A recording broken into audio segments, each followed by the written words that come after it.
मजबूरी तौर पर तहरीक इंसाफ की सियासी चालों को देखें तो ऐसा लग रहा है कि तहरीक इंसाफ विकेट के दोनों जानिब खेल रही है। एक तरफ वो बैकडोर राब्तों को कामयाब बनाने की कोशिश कर रही है तो वहीं वो सड़कों पर आकर हुकूमत और इदारों पर अपना दबाव डालना चाहती है, वो भी ऐसे वक्त में जब फरवरी के महीने में पाकिस्तान में अहम इवेंट्स होने वाले हैं। फरवरी में यूरोपीय यूनियन की तरफ से पाकिस्तान के लिए GSP प्लस स्टेटस का जायजा लेने का इम्कान है। दूसरी जानिब 8 फरवरी को लाहौर में दौलत मुश्तरका कॉमनवेल्थ इंटरनेशनल पार्लियामेंट्री कॉन्फ्रेंस हो रही है।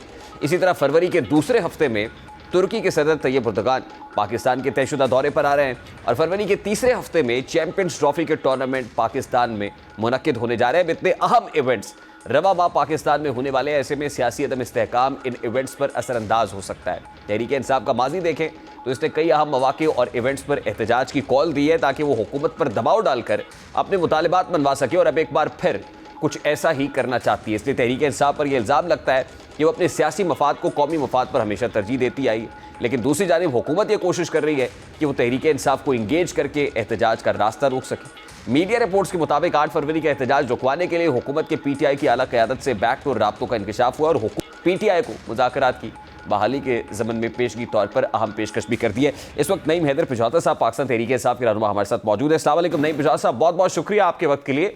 हुजूर, सबसे पहले तो अली अमीन गंडापुर साहब के जो इंकशाफात हैं वो आपने भी देखे और सुने होंगे। वो ये राज मुनकशिफ कर रहे हैं कि एक राब्ते में कोई 80% काम हो गया, दूसरे में 90% प्लस काम हो चुका, इंगेजमेंट हो रही है, बातचीत हो रही है और उस नहज पर पहुंच चुके हैं जहाँ कोई ब्रेक थ्रू होगा। सबसे पहले तो ये बता दीजिए कि ये बात हो किससे रही है पाकिस्तान तहरीक इंसाफ की, अली अमीन गंडापुर साहब? देखिए, बहुत शुक्रिया, बड़ी नवाजिश, बड़ी मेहरबानी। देखिए, एक मुसलसल पाकिस्तान के साथ लीडरशिप खासा हो या उसके अलावा लीडरशिप हो या वर्कर्स हो या कोई बंदा भी बात करता है, एक प्रोपेगेंडा किया जाता है। मैं तमाम आपको जवाब कि पाकिस्तान साहब अगर पहले दिन भी मुज़ाकरात के लिए किसी के साथ बैठी तो इस वजह से बैठी इस मुल्क की खातिर बैठी। अब दूसरी बात ये है कि जहाँ आप बात है, खान साहब ने जो लेटर लिखा है जिसकी तरफ इशारे भी किए जा रहे हैं या दीगर रहनुमाओं की जो स्टेटमेंट है वो दी जा रही है कि मुज़ाकरात जब भी आपकी बातचीत या कोई मामला चल रहा है तो मैं क्लियर रखूं कि हमारी कोई बात भी है या कोई मौक़िफ़ भी है तो आवाम के सामने, कौम के सामने, हर एक के सामने होगा। ये नहीं होगा कि कोई नहीं बुझा साहब, मैं ये कह रहा हूँ कि गंडापुर साहब कह रहे हैं कि बातचीत हो रही है, हुकूमत के साथ आपके मुज़ाकरात नाकाम हो गए। ISPR की प्रेस रिलीज आती है, वो कहते हैं कि हमारे साथ कोई बातचीत नहीं हो रही, बात करनी है हुकूमत से करें। तहरीक इंसाफ के मुताबिक रहनुमा तरदीद करते हैं कि बैकडोर राब्ते, जैसे आप कह रहे हैं कि बैकडोर राब्ते नहीं हो रहे, तो फिर अली अमीन गंडापुर साहब जो 90% काम मुकम्मल कर चुके हैं और वो कहते हैं कि ब्रेक थ्रू के करीब पहुंच गए, ये बात किससे कर रहे हैं सर?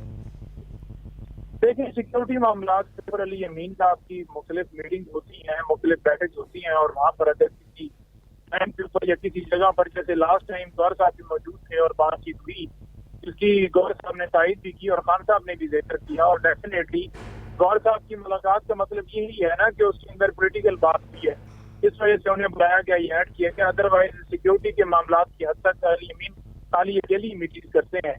तो कोई अगर इनकार करे तो वो एक उनका ऑफिशियल एक बाहर मौक़िफ़ दे रहे हैं कि ऐसी हम किसी मामले के अंदर इन्वॉल्वमेंट नहीं कर रहे या हमारी कोई सियासी मुदाखलत नहीं है। लेकिन जो लेटर है जिसके 6 नुकात हैं वो बड़े वाज़ेह कर रहे हैं कि आपने क्या क्या किया है और 6 नुकात मैं समझता हूँ कि उसके बाद तो कोई बात बचती नहीं है। आपकी इस वक्त पोजीशन क्या है? बातचीत हो रही है एस्टैब्लिशमेंट से या नहीं हो रही?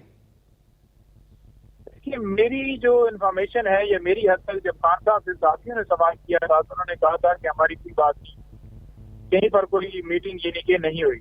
हाँ, अगर अली अमीन साहब जो है क्योंकि वो एक सूबे के वज़ीर आला है तो उनकी वैसे भी कोऑर्डिनेशन होती है, वफाक से भी होती है, उनके साथ भी होती है क्योंकि वहाँ पर जो मामला चल रहे हैं अगर उनकी किसी जगह पर हो रही है या कोई चीज होती है तो वो डेफिनेटली कौम के सामने ये नहीं होता। यानी बैकडोर राब्ता तो हो रहा है ना फिर? नहीं भाई, बैकडोर यानी राब्ता तो चल रहा है। देखिए, अली अमीर साहब ने एक स्टेटमेंट दी है तो मैं तो उसी के तनाज़ुर के अंदर आपको जवाब दे रहा हूँ, लेकिन जो कहीं पर मुलाकात की बात है कि पाकिस्तान तहरीक इंसाफ के हवाले से खान साहब से जब सवाल किया गया था तो खान साहब ने जो मौक़िफ़ दिया था वो भी मैंने सामने रख दिया। और अगर ये अली अमीन की अगर गुज़श्ता 1-2 दिन में 4 दिन में बात मुलाकात हुई है तो वो मेरा ख्याल में उन्होंने उस इंटरव्यू के अंदर ये तो नहीं कहा कि मेरी मुलाकात हुई है, लेकिन हाँ उन्होंने ये जरूर बात की है कि बातचीत हो रही है। तो डेफिनेटली उनकी बात अगर किसी के साथ हुई है तो वो उन्होंने मौक़िफ़ अपना दिया है। लेकिन ये कह देना कि कोई छुप के या कोई डील करके या भाग के या कोई वाशरूम के अंदर या डिक्की का मामला, वो बिल्कुल नहीं होगा। जो भी बात होगी मुल्क की खातिर होगी। हम तो एहतजाज जो है वो करने जा रहे तो हैं सर 8 तारीख को। बरमला, इस बात का इजहार करना चाहिए ना कि हुकूमत के साथ आपने है। बातचीत खत्म की, हुकूमत के साथ बात का फायदा कोई नहीं है, बात होगी तो इस्टेब्लिशमेंट से होगी और इस्टेब्लिशमेंट से बातचीत हो रही है, नंबर 1। नंबर 2 बात ये कि सिक्योरिटी ज़राए से आज ये खबर सामने आई कि जो ख़त खान साहब ने chief of the army staff को लिखा वो ट्विटर पर तो शेयर हो गया है, एक्स हैंडल पे तो शेयर हुआ है, लेकिन हम तक कोई ख़त नहीं पहुंचा, हमें मौसूल नहीं हुआ और ना ही हमें आपका कोई ख़त पढ़ने में दिलचस्पी है।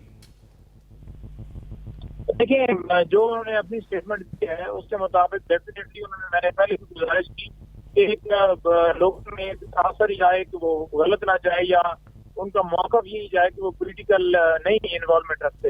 लेकिन क्या आप समझते हैं कि वो इन्वॉल्वमेंट नहीं रखते?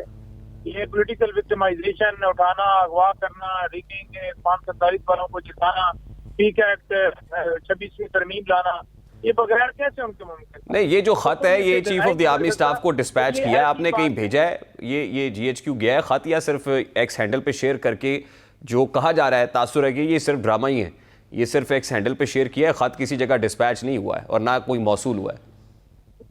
देखें, बात ये है ना कि आप उसके खत के नुकात पढ़ें, उस खत के अंदर लिखा क्या है, उस खत की वजह क्या है, खान साहब ने भेजा क्या है। मिसाल के तौर पर मैं आपको ये कह देता हूँ कि अगर लेटर उन्हें रिसीव नहीं हुआ या हमारी तरफ से नहीं लिखा जाएगा फॉर एग्जाम्पल, और हमारी तरफ से एक ट्वीट आ गया या हमारी तरफ से एक पैगाम आ गया या हमारी तरफ से हमारी तरफ से एक बात आ गई है, तो मेरे ख्याल में एक बात कह देना, उसके अंदर नुकात पेश करना, तो वही लेटर है। अब उसके अंदर कौन लेटर के ऊपर कोई समात होनी थी, फैसला होना था।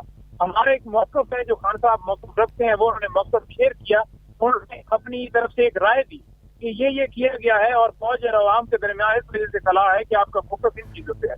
तो लिहाजा फौज को अवाम के साथ अगर आप चाहते हैं कि वो रहे मिले, तो हम तो चाहते हैं कि लास्टली नहीं पिजादा साहब, तासुर तो ये उभर रहा है कि Pakistan Tehreek Insaf at this point in time establishments की तरफ ही देख रही है, उसी से मदद मांग रही है और वहीं से एक्चुअली NRO चाहती है। ये तासुर दुरुस्त है? समझ नहीं आई आपकी बात की। तासुर ये है सर कि एस्टैब्लिशमेंट की तरफ ही आप देख रहे हैं, एस्टैब्लिशमेंट से ही मदद मांग रहे हैं और उसी से NRO की चाहत है, तो NRO चाहिए PTI को एस्टैब्लिशमेंट से?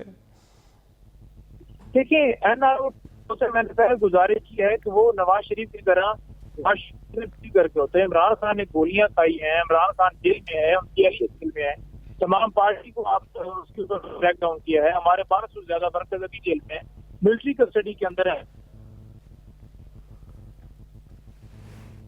लाइन गालिबन डिस्कनेक्ट हो गई। बहुत शुक्रिया नईम पिजादा साहब हमारे साथ मौजूद थे। पाकिस्तान तहरीक इंसाफ। ब्रेक लेते हैं, ब्रेक के बाद वापस आएंगे। अदालती फ्रंट पे जो चल रहा है और एक representation order Islamabad high court के जजेस ने लिखा, पहले 5 जजेस ने रिजर्वेशन शो किया, आज रिप्रेजेंटेशन भी उन्होंने कर दी है। इस सारे मामले को टेकअप करेंगे।